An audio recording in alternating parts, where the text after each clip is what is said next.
Idinaan ng isang pamilya sa painting ang pagpapakita ng pagmamahal sa kanilang bayan at sining.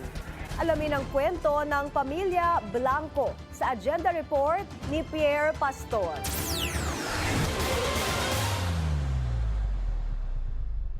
Totoong mga taga-Angono ang mga nasa paintings na ito na makikita sa simbahan ng San Clemente sa Angono, Rizal. Obra ito ng magkakapatid na Glenn, Noel, Michael, Joy, John, Jay at Peter Paul Blanco. Mga anak sila ng kilalang pintor na si Jose Pitok Blanco na kandidato para maging national artist. Realism ang estilo ng pamilyang Blanco at makikita sa mga painting ang mga tradisyon o mga taon-taong ginagawa ng mga Angonenyo, tulad ng mga gawain kapag mahal na araw at mga gawaing pangkasiyahan gaya ng piyesta at kapaskuhan. Kagaya na rin po nitong nasa likuran na painting na nasa likod ko po na gawa naman ni Tatay Pitok, ang lahat po ng mukha na naririto ay mga taga-Angono po lahat.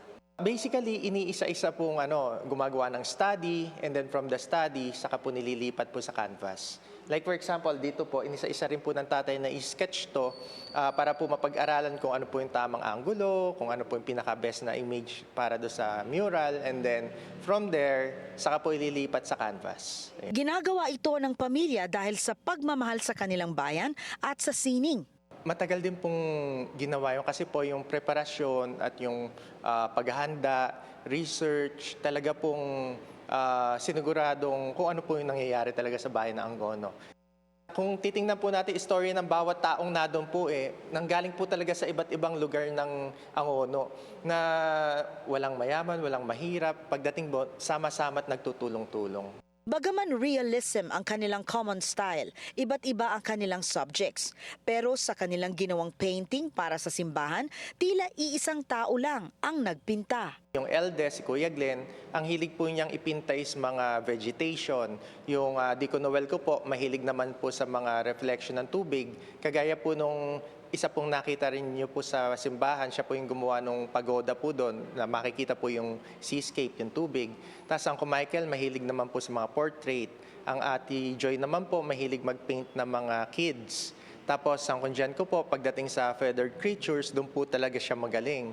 Tapos yung Ate Gay ko po, hilig naman niya ipinta is mother and child. While ako po, ang gusto ko pong ipinta is kung ano nangyayari sa kapaligiran natin at plus nature. Si Peter Paul 11 months pa lang nagpipinta na at silang magkakapatid ay hinubog ng husto ng kanilang ama. May thesis pa nga raw silang ginagawa at kapag hindi pa pumasa sa ama ay magpapatuloy ang pagsasanay. Ayon pa kay Peter Paul Blanco na isa ring fine arts teacher, ang pagpipinta ay natututunan kagaya ng iba pang mga bagay. Inilalagay lamang dapat ang puso sa ginagawa. Para sa Agenda, Pierre Pastor, Billionaire News Channel.